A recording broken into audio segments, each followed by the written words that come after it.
Hello everyone, welcome back to my YouTube channel. आज के video में हम बात करने जा रहे हैं सेंटेंस के बारे में। जैसे अभी रिसेंटली जो भी वीडियोस मैंने अभी अपलोड किए थे वो थे टाइप्स ऑफ नाउन टॉपिक के बारे में। टाइप्स ऑफ नाउन के जितने भी टाइप्स थे वो मैंने one by one along with their definitions and example आप सबको अपने वीडियो में शेयर किया था। तो इस वीडियो में हम बात करने जा रहे हैं सेंटेंस के बारे में। सेंटेंस होता क्या है? सेंटेंस का मतलब होता है वाक्य, यानी कि उसका हिंदी होता है वाक्य। वाक्य क्या होता है? तो ये इसका मैं एक बार आपको इंग्लिश में डेफिनेशन बताती हूँ, फिर मैं उसको ट्रांसलेट करके हिंदी में आप सबको एक बार एक्सप्लेन कर रही हूँ एग्जाम्पल के साथ। तो let's get started. What is sentence? A group of word that makes a meaningful sense is called a sentence। शब्दों का समूह जो मिल के एक उचित अर्थ बनता है, यानी कि शब्दों का समूह अगर एक प्रॉपर वे में रखा जाए तो उसका हिंदी में एक कोई मतलब बनता है कुछ प्रॉपर वे में। अगर लेकिन उसको रखना होता है प्रॉपर वे में। प्रॉपर वे में अगर आपने उस ग्रुप ऑफ वर्ड को रखा है तो उसका एक उचित अर्थ बनता है। तो उस अर्थ को बोलते हैं, उस ग्रुप ऑफ वर्ड को बोलते हैं सेंटेंस। एग्ज़ाम्पल में आपको बेटर समझ में आएगा। एग्ज़ाम्पल में देखते हैं, जैसे कि people are shouting in the market, यानी कि यहाँ पे कितने वर्ड्स हैं? ग्रुप ऑफ वर्ड्स यहाँ पे भी हैं। देखिए, people are shouting in the market, यानी कि टोटल 6 वर्ड हैं, ग्रुप ऑफ वर्ड हैं। इनको हमने प्रॉपर वे में रखा है तो इसका मतलब क्या बनता है? लोग मार्केट में शोर मचा रहे हैं। तो हमने प्रॉपर वे में उसको रखा है। People are shouting in the market, यानी कि मार्केट में लोग शोर मचा रहे हैं।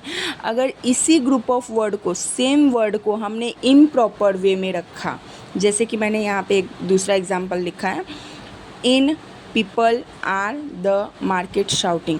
अब देखिए, जो भी वर्ड पहले सेंटेंस में यूज़ हुआ है वही सेम वर्ड मैंने नेक्स्ट सेंटेंस में भी यूज़ किया है, but it is not a sentence. ये सेंटेंस नहीं है। क्यों? क्योंकि इसको हमने इम्प्रॉपर वे में रखा है। इम्प्रॉपर वे में यानी कि जहाँ पे अपने प्लेस पे वो वर्ड्स नहीं हैं, इसलिए ये सेंटेंस नहीं काउंट किया जाएगा, ना ही इसके कुछ अर्थ बनते हैं। तो it is not a sentence. आप ऐसा नहीं बोल सकते कि ठीक है ग्रुप ऑफ वर्ड है तो हमने तो यहाँ पे ग्रुप ऑफ वर्ड तो है तो मतलब ग्रुप ऑफ वर्ड है, डेफिनेशन में तो है कि ग्रुप ऑफ वर्ड है तो सेंटेंस हो गया। No, it is not like that. यानी कि group of word, firstly rule क्या है, फर्स्टली कंडीशन वहाँ पे क्या है कि ग्रुप ऑफ वर्ड हो, और सेकेंडली उसका कुछ मीनिंगफुल सेंस निकलता हो, यानी कि उसका कुछ अर्थ निकलता हो। ये नहीं कि आपने ग्रुप ऑफ वर्ड को कहीं पे भी किसी भी प्लेस पे रख दिया और वो सेंटेंस बन गया, नहीं, तब वो सेंटेंस नहीं होगा। पहले में देखिए हमने प्रॉपर वे में रखा है, सेकेंड सेंटेंस में हमने प्रॉपर वे में नहीं रखा है लेकिन वर्ड सारे सेम हैं, लेकिन फिर भी ये सेंटेंस नहीं हुआ क्योंकि इसका कुछ अर्थ निकलता ही नहीं है। It is total meaningless. Second, हाँ, अब आप सोच रहे होगे कि प्रॉपर वे में रखा है तो हमें कैसे पता चलेगा ग्रुप ऑफ वर्ड को कैसे प्रॉपर वे में रखेंगे तो सेंटेंस बनेगा। उसका एक प्रॉपर ऑर्डर होता है, वो मैं आपको यहाँ पे बता देती हूँ। अगर आप उस तरीके से वर्ड को यूज़ करते हो सेंटेंस में तो वो ग्रुप ऑफ वर्ड सेंटेंस कहलाएगा, otherwise it will not be a sentence. जैसे कि देखिए, प्रॉपर ऑर्डर क्या है?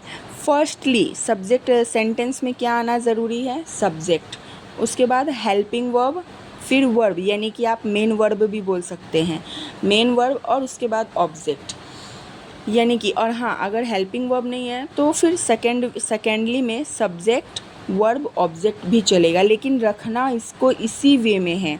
जैसे कि सब्जेक्ट यहाँ पे देख लीजिए, हमने किसके बारे में बात हो रही है? पीपल के बारे में, तो सब्जेक्ट हमारा पीपल हो गया। ओके, नाउ आर हमारा हेल्पिंग वर्ब हो गया, एंड शाउटिंग हमारा वर्ब हो गया जो कि मेन वर्ब है, एंड बाकी का जो भी रिमेनिंग है वो हमारा ऑब्जेक्ट में आ गया। तो ये हमारा प्रॉपर ऑर्डर के हिसाब से ही ये सेंटेंस है, इसके लिए ये सेंटेंस माना जाएगा। और ये जो है ये कुछ भी सेंटेंस है ही नहीं, ये ग्रुप ऑफ वर्ड्स ऐसे ही इधर उधर हमने रखा है तो ये सेंटेंस में काउंट नहीं होगा।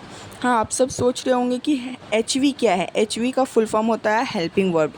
सेकेंडली नेम हम इसको ऑक्सिलरी वर्ब बोलते हैं। हेल्पिंग वर्ब होता क्या है और उसका यूजेस क्या है मैं आपको आने वाले वीडियो में एक्सप्लेन करूँगी।